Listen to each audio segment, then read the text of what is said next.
आज है 1 फरवरी 2026 दिन रविवार। Welcome back to Clean News MP. चलिए देखते हैं मध्य प्रदेश की 25 फटाफट बड़ी खबरों को। इससे पहले आप न्यूज को कहां से देख रहे हैं हमें कमेंट में बताना बिल्कुल ना भूलें। साथ ही हमारे फेसबुक पेज को भी फॉलो करें। फेसबुक पेज का लिंक डिस्क्रिप्शन में दिया गया है। श्योपुर में खुला पीएम जन औषधि केंद्र। आदिवासी अब सस्ती दवाइयों के लिए नहीं भटकेंगे। मध्य प्रदेश विधानसभा अध्यक्ष नरेंद्र सिंह तोमर श्योपुर पहुंचे और रेड क्रॉस सोसाइटी में पीएम जन औषधि केंद्र का उद्घाटन किया। आदिवासी बहुल अंचल कराहल में खुलने वाले इस केंद्र से ग्रामीणों को सस्ती और गुणवत्तापूर्ण जेनेरिक दवाइयां उपलब्ध होंगी। अध्यक्ष ने कहा कि केंद्र पर लगभग 800 प्रकार की दवाइयां मिलेंगी। उन्होंने ये भी बताया कि सरकार ग्रामीण क्षेत्रों में रोटी, कपड़ा, मकान, बिजली, पानी, स्वास्थ्य और शिक्षा जैसी बुनियादी सुविधाओं में सुधार के लिए लगातार प्रयास कर रही है। इंदौर के मुक्तिधाम से 12 साल पुरानी 300 अस्थियों का शास्त्रोक्त विसर्जन, परिजन अनुपस्थित। इंदौर के जूनी मुक्तिधाम में पिछले 12 वर्षों से रखी गई 300 से अधिक दिवंगतों की अस्थियों का शास्त्रोक्त पूजन के बाद नर्मदा में विसर्जन किया गया। ये अस्थियां वर्ष 2013 से संग्रहित थीं, जिन्हें परिजन किसी कारण से नहीं ले जा पाए थे। भागवत कथा के समापन अवसर पर आचार्य पंडित राजेश तिवारी और भागवताचार्य पंडित श्याम सुंदर शास्त्री के निर्देशन में विद्वानों ने महामृत्युंजय मंदिर में विधि विधान के साथ इन अस्थियों को विदाई दी और नर्मदा तट पर विसर्जित किया। पेंशनर्स को बड़ी राहत। रिकवरी के नाम पर पेंशन नहीं रुकेगी, हाईकोर्ट का निर्देश। मध्य प्रदेश हाईकोर्ट ने पेंशनर्स के हित में बड़ा आदेश जारी किया है। न्यायमूर्ति मनिंदर सिंह भट्टी की एकल पीठ ने स्पष्ट किया कि तृतीय और चतुर्थ श्रेणी कर्मचारियों की सेवानिवृत्ति के बाद पेंशन से किसी प्रकार की रिकवरी करना नियमों के खिलाफ है। यदि कोई वसूली हुई तो उसे 6% ब्याज के साथ लौटाया जाएगा। कोर्ट ने मुख्य सचिव को निर्देश दिए कि प्रदेश के सभी पेंशन अधिकारियों को सुप्रीम कोर्ट और हाईकोर्ट के निर्देशों से अवगत कराएं ताकि भविष्य में ऐसी कार्रवाई ना हो। मध्य प्रदेश में किसान रथ की शुरुआत, जनप्रतिनिधि करेंगे शुभारंभ। मुख्यमंत्री डॉक्टर मोहन यादव ने वीडियो कॉन्फ्रेंसिंग के माध्यम से सभी कमिश्नर और कलेक्टर्स के साथ बैठक कर किसान कल्याण वर्ष 2026 के तहत कार्यों के सुचारू क्रियान्वयन के दिशा निर्देश दिए। मुख्यमंत्री ने कहा कि किसानों का समग्र कल्याण राज्य सरकार की सर्वोच्च प्राथमिकता है। किसानों के जीवन में सुधार लाने और उनकी बेहतरी के लिए 2026 को किसान कल्याण वर्ष घोषित किया गया है। 3 मुख्यमंत्रियों की घोषणा भी हवा में। पुलिसकर्मियों को नहीं मिल रहा साप्ताहिक अवकाश। प्रदेश में पुलिसकर्मियों के साप्ताहिक अवकाश का मामला चर्चा में है। लगभग 70,000 आरक्षक और थाना प्रभारी नियमित अवकाश के बिना काम कर रहे हैं। वर्ष 2014 में तत्कालीन मुख्यमंत्री शिवराज सिंह चौहान ने पहली बार इस अवकाश की घोषणा की थी, लेकिन लागू नहीं हो सका। इसके बाद 2 और मुख्यमंत्रियों और एक मंत्री ने भी सार्वजनिक मंच से ये घोषणा की, लेकिन अब तक कोई ठोस कदम नहीं उठाया गया। सड़क सुरक्षा जीवन रक्षा में विद्यार्थियों को दिया यातायात नियमों का प्रशिक्षण। राष्ट्रीय सड़क सुरक्षा माह के अंतर्गत नरसिंहपुर में विद्यार्थियों को सड़क सुरक्षा और जीवन रक्षा विषय पर प्रशिक्षण दिया गया। पुलिस अधीक्षक डॉक्टर ऋषिकेश मीना और एएसपी संदीप भूरिया के मार्गदर्शन में यातायात पुलिस ने केंद्रीय विद्यालय में कार्यक्रम आयोजित किया। प्रशिक्षण में यातायात नियमों का पालन, 2 पहिया वाहन में हेलमेट पहनना, 4 पहिया वाहन में सीट बेल्ट लगाना, बिना लाइसेंस वाहन न चलाना और सुरक्षित वाहन संचालन की जानकारी दी गई। खंडवा में बनेगा प्रदेश का पहला आदिवासी लोक, लागत 100 करोड़ रुपए। मध्य प्रदेश सरकार धार्मिक और सांस्कृतिक कॉरिडोर विकसित करने की दिशा में लगातार प्रयास कर रही है। महाकाल लोक, अहिल्या लोक और संत रविदास लोक की तर्ज पर अब खंडवा में आदिवासी लोक का निर्माण किया जाएगा। 100 करोड़ रुपए की लागत से बनने वाला ये प्रदेश का पहला आदिवासी लोक होगा। इसमें आदिवासी नायकों, कला, संस्कृति और जड़ी बूटियों का संग्रहालय विकसित किया जाएगा। MP post matric scholarship 2026 SC, ST और ओबीसी छात्रों के लिए बड़ी राहत। मध्य प्रदेश सरकार ने SC, ST, ओबीसी छात्रों के लिए बड़ी राहत दी। आर्थिक तंगी के कारण पढ़ाई न छूटे, इसके लिए राज्य सरकार एमपी पोस्ट मैट्रिक स्कॉलरशिप 2026 योजना चला रही है। इस योजना के तहत 11वीं से लेकर PhD तक की उच्च शिक्षा के लिए छात्रों को वित्तीय सहायता दी जाएगी। Scholarship medical engineering, management, law और अन्य बड़े कोर्स के लिए भी उपलब्ध है। जबलपुर बनेगा एमपी का पहला शहर, जहां 2 मेडिकल कॉलेज होंगे। पढ़ाई पूरी तरह से हिंदी में। जबलपुर में नया मेडिकल कॉलेज शुरू होने जा रहा है, जिसमें एमबीबीएस की 100 सीटें होंगी। ये कॉलेज शुरू होने के बाद जबलपुर प्रदेश का पहला शहर बन जाएगा, जहां पर 2 शासकीय मेडिकल कॉलेज संचालित होंगे। खास बात यह है कि प्रस्तावित मेडिकल कॉलेज पूरी तरह से हिंदी माध्यम का होगा। यहाँ मेडिकल की पढ़ाई और परीक्षाएं हिंदी में कराई जाएंगी। इससे हिंदी भाषी विद्यार्थियों को मेडिकल शिक्षा प्राप्त करने में बड़ी सुविधा मिलेगी। एमपी में 11.23 लाख लोगों को नहीं मिलेगा सरकारी राशन, 18 जिले रेड जोन में। मध्य प्रदेश में गरीबी रेखा में होने के बावजूद 11.23 लाख लोगों को सरकारी राशन नहीं मिल पा रहा। इसका कारण ई-केवाईसी में धीमी प्रक्रिया है। नए सदस्यों में से सिर्फ 26,000 और पुराने कार्ड धारकों में 24,000 ही ई-केवाईसी पूरी कर सके हैं।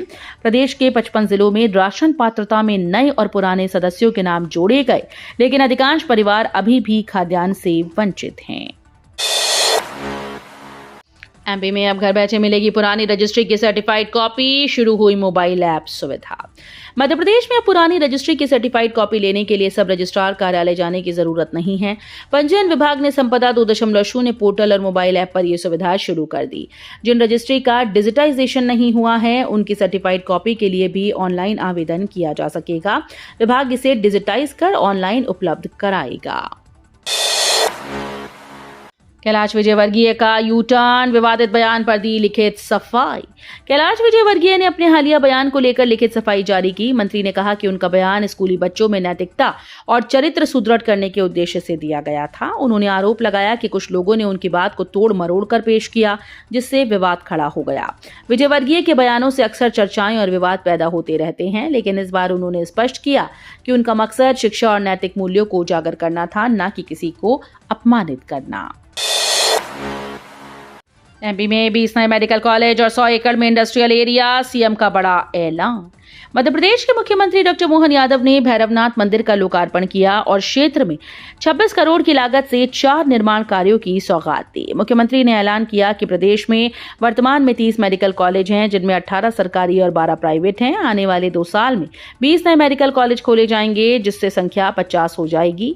रीवा में नए अस्पताल भवन में cardiology, neurosurgery, neurology, urology, nephrology और कैंसर जैसी स्पेशल यूनिट स्थापित की जाएंगी। आज 1 और 2 फरवरी को मध्य प्रदेश में बारिश का अलर्ट, ठंड और तापमान में गिरावट जारी। उत्तर भारत में पहाड़ी क्षेत्रों की बर्फबारी और बर्फीली हवाओं के असर से मध्य प्रदेश में ठंड की तीव्रता बढ़ गई। बीती रात राजगढ़ में तापमान 3 डिग्री सेल्सियस दर्ज हुआ। वहीं प्रदेश के 19 जिलों में न्यूनतम तापमान 10 डिग्री से भी कम रहा। दमोह, नौगांव, रीवा, टीकमगढ़ में शीतल दिन देखा गया। मौसम विभाग के अनुसार पश्चिमी विक्षोभ के प्रभाव से 1 और 2 फरवरी को प्रदेश में हल्की बारिश की संभावना है। जबलपुर के छात्रों के स्मार्ट एआई मॉडल। जबलपुर के स्कूलों में चल रही साइंस मॉडल एग्जीबिशन में छात्रों ने आर्टिफिशियल इंटेलिजेंस के प्रयोग से बनाए गए मॉडल प्रस्तुत किए। कुछ छात्रों ने हेल्थ रिपोर्ट देने वाला स्मार्ट एआई मिरर बनाया, जो सूरत के साथ डेटा साझा कर सकता है। वहीं कुछ छात्रों ने खेती के लिए एआई आधारित ऑटोमेटिक फार्म हाउस तैयार किया। ये दिखाता है कि एआई अब सिर्फ सोशल मीडिया तक सीमित नहीं रहा, बल्कि हेल्थ, कृषि और रोजमर्रा की जरूरतों में भी इसकी उपयोगिता बढ़ रही है। एमपी की सबसे लंबी रेल टनल से इंदौर जबलपुर की दूरी 68 किलोमीटर कम होगी।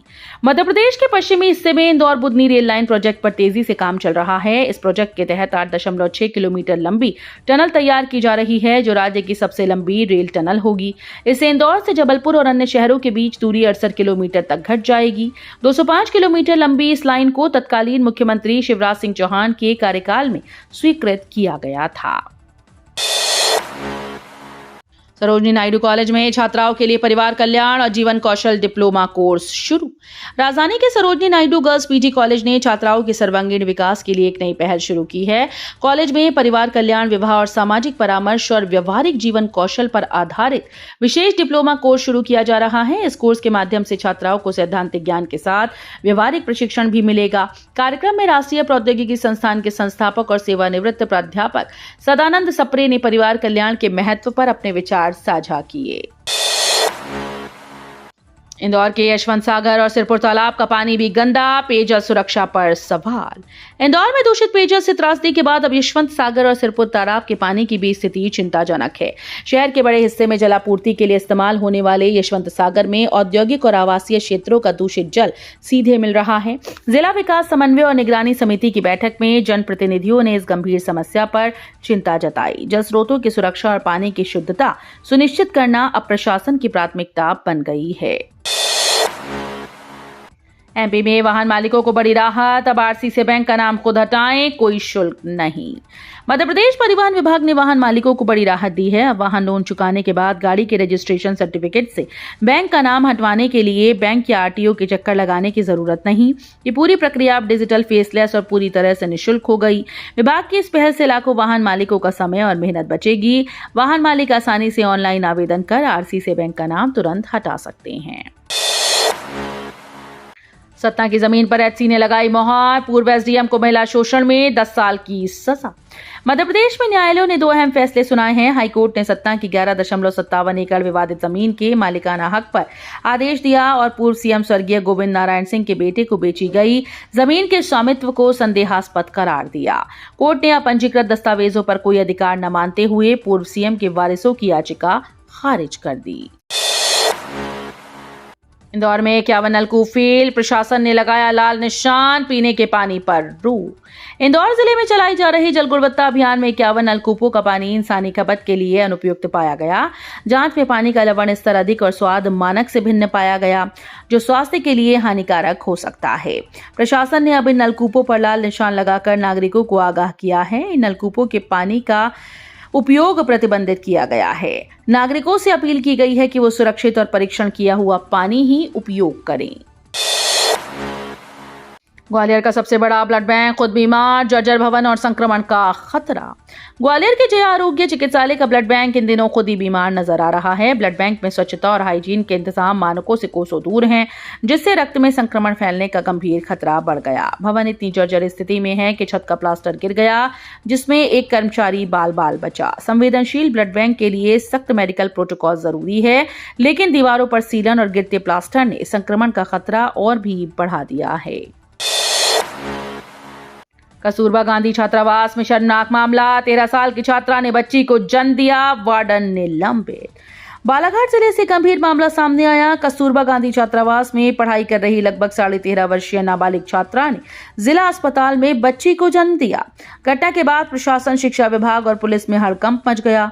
इस मामले ने छात्रावासों में बालिकाओं की सुरक्षा, स्वास्थ्य और निगरानी व्यवस्था पर गंभीर सवाल खड़े कर दिए। मामले की जांच के लिए संबंधित वार्डन को निलंबित कर दिया गया और सभी पहलुओं की गहन समीक्षा की जा रही है। सेना में बड़ा बदलाव, लेफ्टिनेंट जनरल वांद्रा को मध्य भारत एरिया के जीओसी की कमान। एमपी के जबलपुर में सेना के हेडक्वार्टर में दायित्वों में बड़ा बदलाव हुआ है। मध्य भारत एरिया को नया जीओसी मिला है। लेफ्टिनेंट जनरल हरबिंदर सिंह वांद्रा नए जीओसी बनाए गए। लेफ्टिनेंट जनरल पीएस शेखावत को समारोह पूर्वक विदाई दी गई। उन्होंने जयपुर से आए नए GOC lieutenant general Harbinder Singh Bandra को पदभार सौंपा। अब जितना बनेगा घर उतना मिलेगा पैसा, पीएम आवास नियम सख्त। पीएम आवास योजना ग्रामीण के तहत हितग्राहियों के लिए नियमों में बदलाव किया गया। अब 1,20,000 रुपए की सहायता राशि 3 किश्तों में दी जाएगी। हर किश्त जारी करने से पहले मकान निर्माण की प्रगति की जियो टैगिंग अनिवार्य होगी। तय चरण का निर्माण पूरा होने पर अगली किश्त मिलेगी। तो ये थी आज की 25 फटाफट बड़ी खबरें। अगर आपको न्यूज पसंद आई हो तो वीडियो को लाइक और शेयर जरूर करें। धन्यवाद।